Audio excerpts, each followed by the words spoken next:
Authentic is sponsored in whole by Voice of Prophecy. Unless you skipped a lot of history classes, most of you know about the Third Reich and its devastation. Today we're going to look at a different 20th century Reich that also caused a lot of damage. It's just not as obvious. And if you've got little ones within earshot today, you should probably know that we're going to be dealing with some, pretty grown-up concepts. So maybe get those little ones out of earshot. Welcome to Authentic. Shawn Boonstra explores real existential questions about the meaning of your life and how you can live a genuine human existence. Listen every week right here on this station or on your favorite podcatcher. Here's Shawn with this week's episode of Authentic. You know, it's a little disingenuous when I tell people that I'm a child of the 60s because in reality, I barely qualify. I entered this world in October of 1969, so my memory of the 60s only amounts to whatever it is that a newborn can remember, which of course isn't much. Although I will say this, we know the human brain really does appear to remember absolutely everything it's exposed to. So somewhere in there, I must have some kind of newborn impressions of the last months of the 60s, somewhere written in my memory banks. In fact, I've actually had this sneaking suspicion for a long time, and this is a bit of a sidebar, but I've had this suspicion that some of those alien abduction stories that you hear on late night radio or on that channel they used to be, the History Channel, what if some of those stories are actually memories of your birth? I mean, if you think about it, most of them seem to include some remarkably similar details, like suddenly being taken into a cold, brightly lit room where strange-looking creatures begin to poke and prod you, and you're completely helpless while it's happening. So what if, just maybe, some of those so-called abductions are actually just fuzzy old memories of the doctors and nurses who poked and prodded you in the delivery room? Now, I don't have any research to back that up. It's just kind of a hunch. But I do think I've heard a psychiatrist suggest the possibility. But it is just a hunch. And now I'm wandering off topic. So maybe we should come back someday to the subject of flying saucers, because I think there are some very interesting philosophical and spiritual questions that go along with those stories. But for today, I want to get back to the 60s and the 70s because, as you know, it was a really tumultuous time in the Western world and here in the United States in particular.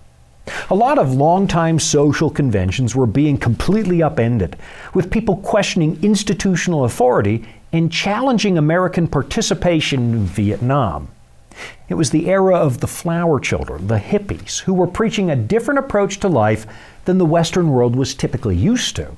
Make love, not war, they said, and they preached it with long hair and bare feet and with peace symbols showing up just about everywhere. These people were the ultimate nonconformists, the ones who exercised their libertine lifestyles by practicing sex, drugs, and rock and roll.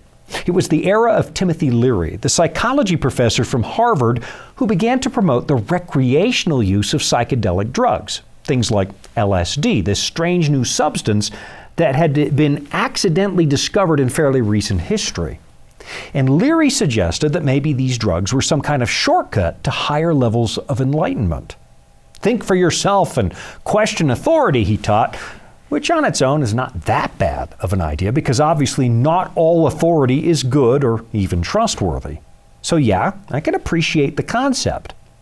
But Mr. Leary was also famous for that phrase, turn on, tune in, and drop out, which I would argue was not as good an idea as questioning authority because it led to a great deal of anarchy. And a lot of people used his philosophy as an excuse to do a lot of drugs.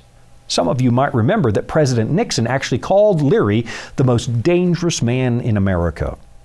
The 60s and 70s were this radical turning point here in the West because experimental ideas that had been pretty much restricted to the ivory towers of academia suddenly went mainstream, and we saw traditional Western values being dismantled at a rather disturbing pace. And it's not that we shouldn't be questioning tradition, because I do think we should. But at the same time, I think it's really, really important to understand why social norms were invented in the first place before we start to mindlessly rip them down. It's a little like renovating your house and knocking down the walls without ever checking to see if some of them might be load-bearing. Knock down the wrong wall, you lose the structure. Knock down the wrong social convention, and the same thing can happen.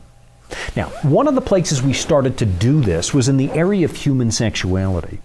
The 60s were the era of free love, and once the pill was invented, people started to think there was no reason to cling to so-called outdated ideas like marriage or monogamy.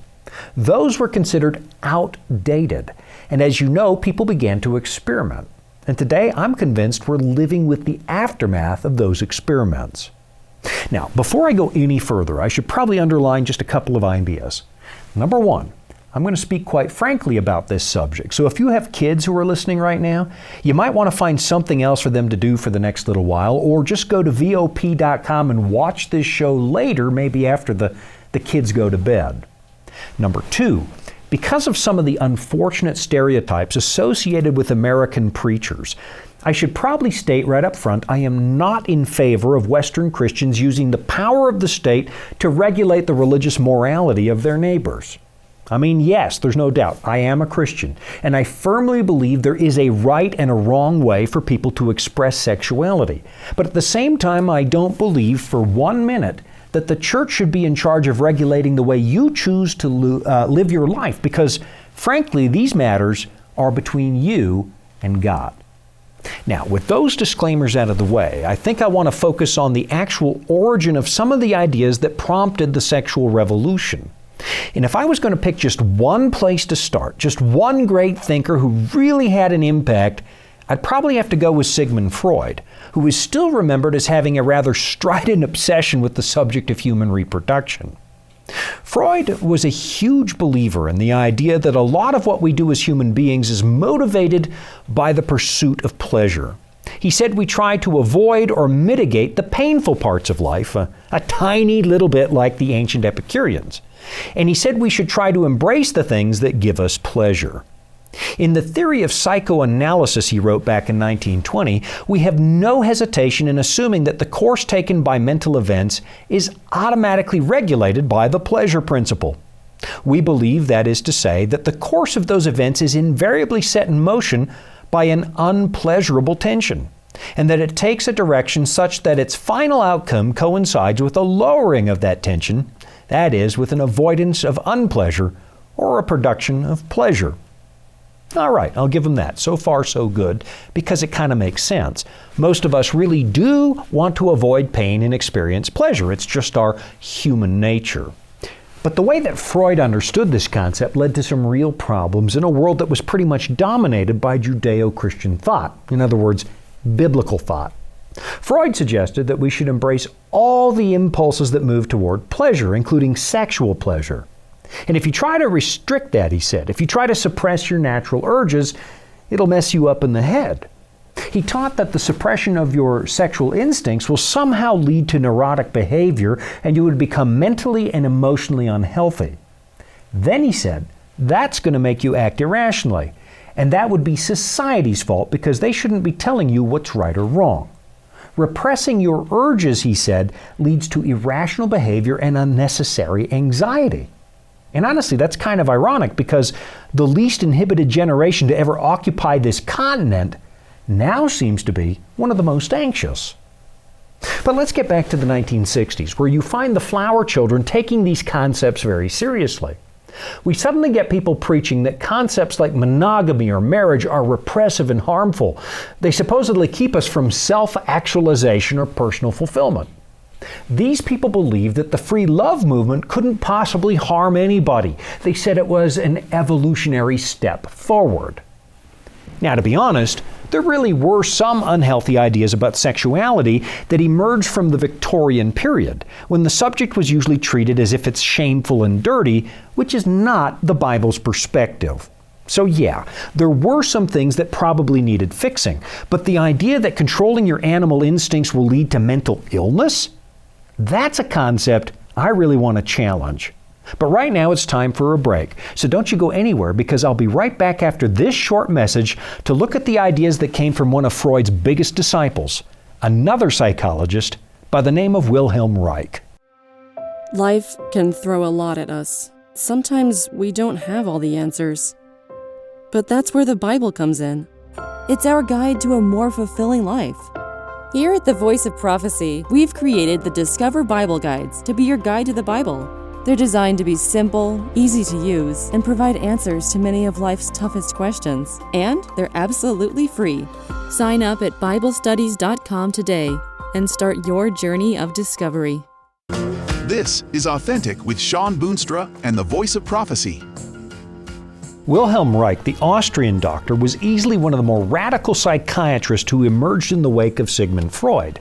And he went places with Dr. Freud's work that really put a dent on the traditional moral values of the West.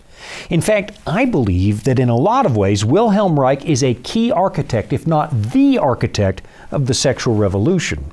Like Dr. Freud, he taught that repressing your natural drive is a bad idea. He actually said it would lead to mental illness. The moral inhibitions of society, he said, are actually making people sick. I mean, just listen to what he wrote back in the 1930s. He said, under the condition of neurotic sexual repression, every patient carries within himself the insoluble contradiction between instinctual drive and moralistic compulsion. The moral demands that, under the constant pressure of social influence he places on himself, intensify the blocking of his sexual and general vegetative needs. So, in other words, back in the 1930s, Wilhelm Reich was teaching that the moral values of society, the restrictions and boundaries that your culture places on sexual expression, he said those are in direct conflict with your natural passion. And that's what he said leads to all the moral problems. If only people were allowed to act out their urges freely, he said, if only we provided a way for everybody to indulge his or her appetite, then horrible things like sexual assault would just go away. I know it seems laughable today, but why did he say that? It's because he believed that sexual crimes are just the result of people acting out against the unreasonable restrictions imposed by society. Indulging your appetite, he taught, was perfectly healthy. And before you're tempted to agree with him, you should probably know that Mr. Reich also meant kids. You heard me right. Now, Dr. Reich built his theory by studying some of his own patients, which makes me think he was probably building his philosophy on a very shaky foundation. The people he was treating, after all, already had problems with mental health or with normal sexual expression, which makes me question the idea that the urges of his patients should be used as a baseline for an authentic human sexual expression. He was taking symptoms of an illness and using those to establish what he thought should be the picture of health. Of course, the drive to reproduce really is a natural instinct, and so is the desire for physical relationships.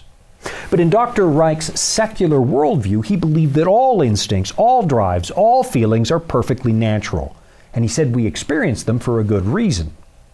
But from the Bible's perspective, in the Judeo-Christian understanding of our human nature, we believe that our feelings need to be informed by the fact that our natural instincts have been corrupted. According to the Bible, not every impulse you have is a good one. So, to suggest that we should just indulge every passion when we feel it, well, that idea becomes very problematic, at least from a biblical worldview. For that matter, so do Mr. Reich's feelings about marriage, because he believed that marriage and monogamy were unnatural. In fact, he pretty much argued that they are utterly outdated. Listen to what he said. If no suitable partner is available, as seems to be the rule under the prevailing conditions of sexual life, the tendency toward monogamy turns into its opposite, namely, into the uncontrollable search for the right partner. If that partner is found, the monogamous behavior is spontaneously restored and is maintained as long as sexual harmony and gratification last. Fantasies and wishes for other partners are either very weak or else ignored because of the interest in the current partner. However, the relationship collapses irretrievably if it becomes stale and if another companion promises greater pleasure. So, here's what he's saying. Cheating on your spouse is natural, he said, and we should expect it because nobody should ever control their sexual urges. Reich believed that marriage is artificial, an institution the church imposed on the world, and he said that getting married makes you repressed and unhealthy, which is exactly the attitude that emerged during the sexual revolution. We even question the need for the nuclear family, and of course a lot of people are still doing that. Marriage was seen as an unnecessary prison for both men and women. For men, they said it was keeping them from pursuing their natural urges. And for women, they said it was a prison designed to maintain the patriarchy. And today, I believe we're living with the fallout of that kind of thinking. We now have a generation that was raised on this libertine morality, and honestly, I don't believe for a minute that it's a coincidence that this same generation now struggles with terrible feelings of meaninglessness, alienation, and loneliness.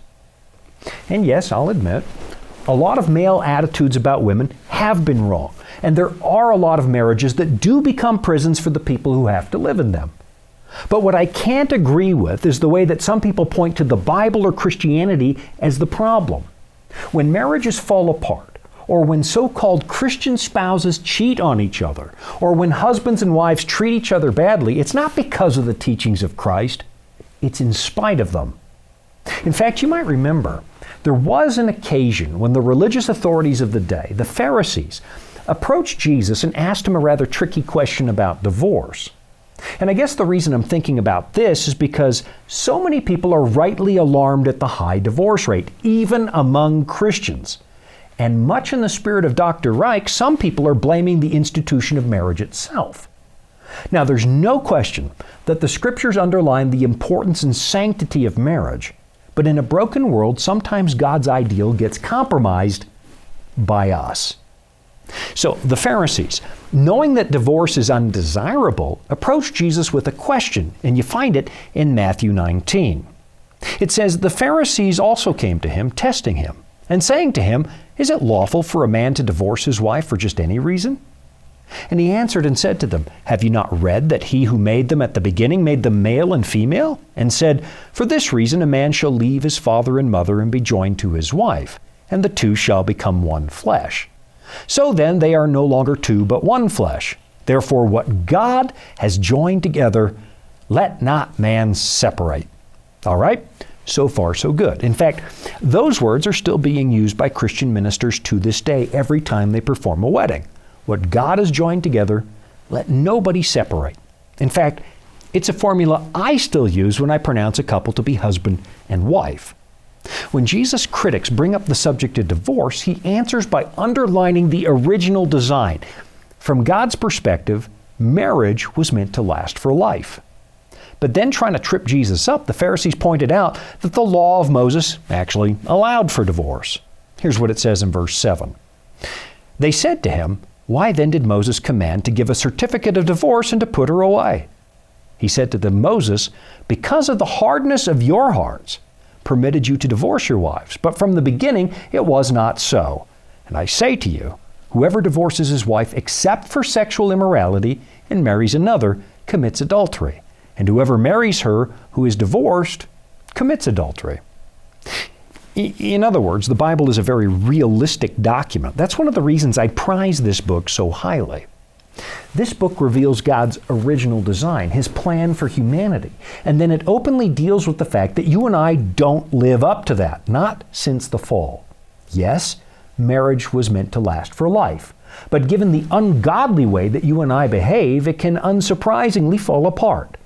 So what we have in the Bible is a very realistic God. Christians are required to make it work, but then sometimes, unfortunately, it doesn't.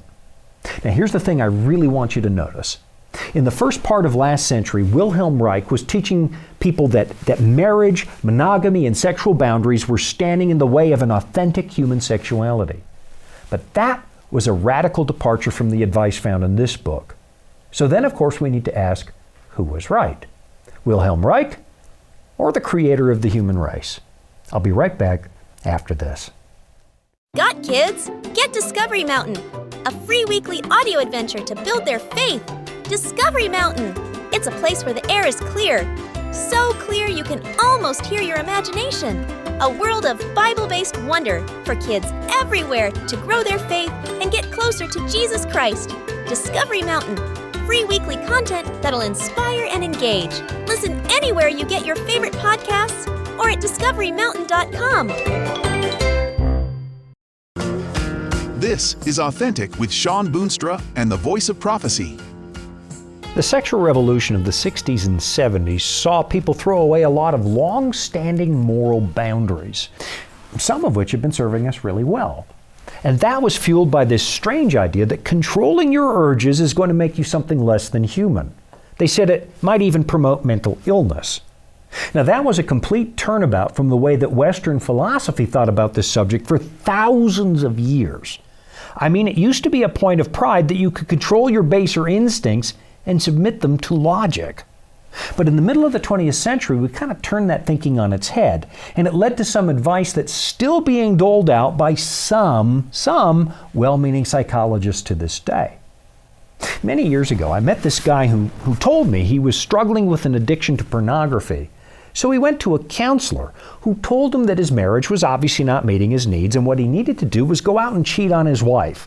I mean, imagine that. That is horrible advice. But that's exactly what Mr. Reich was teaching. And while it makes for a tantalizing soap opera, it is not made for a better society. Dr. Reich suggested that if we only provided outlets for everybody's urges, if we removed the silly moral boundaries, then people could be free to pursue whatever they want. And because their needs were now being met, he said they would voluntarily refrain from terrible crimes. Just indulge your urges, and you will become a well-adjusted person. You can practice morality from a completely rational perspective. But my goodness, what a mess. He completely underestimated the power of a misguided human urge. He built his theory on the idea that all of our urges are good, and in the process he ignored something that most of us have known for a really long time. There is something flawed in our human nature that continues to produce a lot of suffering in this world. Not every instinct we have is good, not even close. For countless generations, we've been struggling with the realization that we harbor good and evil in our hearts, the way the Bible describes. This idea that just indulging your appetite is going to satiate it and stop your craving, it's preposterous.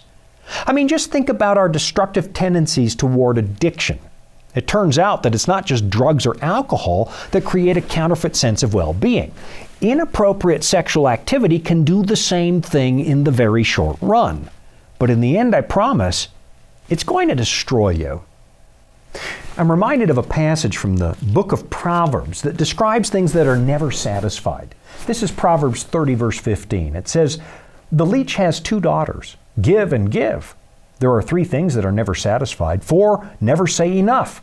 The grave, the barren womb, the earth that is not satisfied with water, and the fire never says enough." What it's describing is a bottomless appetite.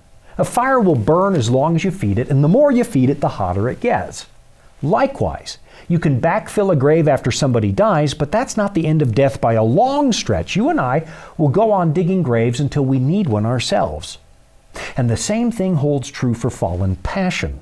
The drive for sex was entirely natural in the beginning, until you and I became sinful and selfish. Fallen humanity tends to think of other people as a means to an end, a way to gratify our personal desires.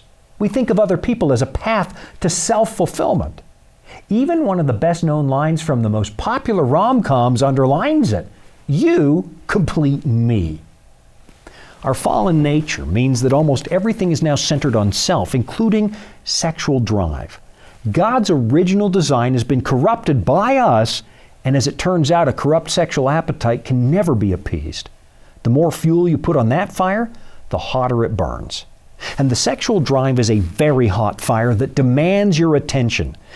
That's why the Apostle Paul acknowledged it and provided a legitimate solution to the church in Corinth, a city that was known for promiscuity. But if they cannot exercise self-control, he wrote, let them marry. For it is better to marry than to burn with passion. Why is marriage a better solution than promiscuity? Because it involves commitment. It's not really about self. If we do this the way that God designed, it respects and honors the other person, and it refuses to use that individual for your gratification. All right, I've got to take one last break, so now's a great time to go and get a snack or check your mailbox, and I'll be right back after this. Retirement planning can be a stressful process, but it doesn't have to be.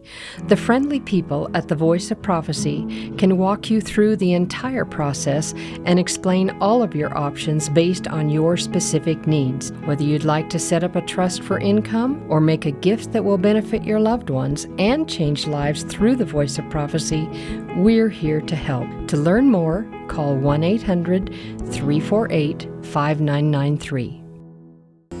Welcome back. It's Authentic with Shawn Boonstra and the Voice of Prophecy. Years ago, I found myself volunteering at a men's prison where I visited about once a month and made myself available to just listen to the inmates. The institution housed a lot of serious criminals, most of whom were there for either first-degree murder or sexual assault, which meant they had a lot of sexual offenders.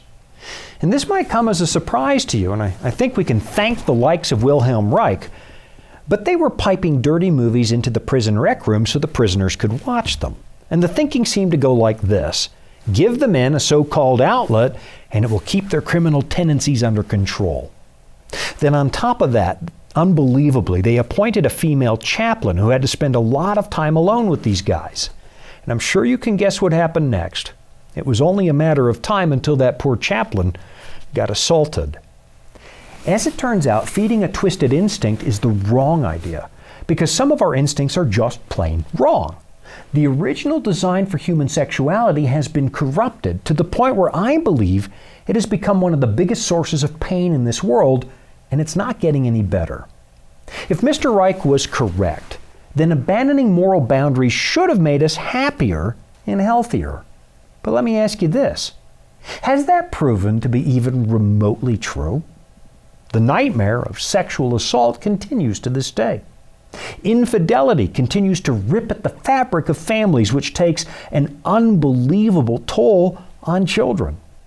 Wilhelm Reich believed that liberalization would lead to fewer problems, but it turns out nothing could be further from the truth. Look, again, just to be perfectly clear, I am not suggesting that the morals of the church should be the law of the land, because I am not in favor of coerced morality or mandatory religion. I think the medieval church, with its torture chambers and its public executions, proved beyond all reasonable doubt that the marriage of church and state was a horrible idea. I'm not in favor of it. But at the same time, I'm asking you to consider the claims of this book, because they're not at all what some people have told you. This is not some kind of manual for repression or oppression, and it's certainly not a book for prudes. This is a book that presents a very healthy, very rewarding picture of human sexuality, and it's one that will help you avoid an awful lot of unnecessary pain. Marriage and sexuality, after all, were God's idea, a gift to the human race. And I would like to suggest that maybe God knows what He's talking about. What God has joined together, we should never try to separate. And maybe, just maybe, you and I are more than animals made in the image of God. That's all the time I've got for this week. Thanks for joining me. I'm Shawn Boonstra, and this has been another episode of Authentic. You've been listening to Authentic, sponsored by Voice of Prophecy. Remember, you can listen every week right here at the same time. And thank you. Authentic is funded by listeners just like you. You can support at voiceofprophecy.com. That's also where you can find all the episodes you missed, or where you can listen again. That's voiceofprophecy.com.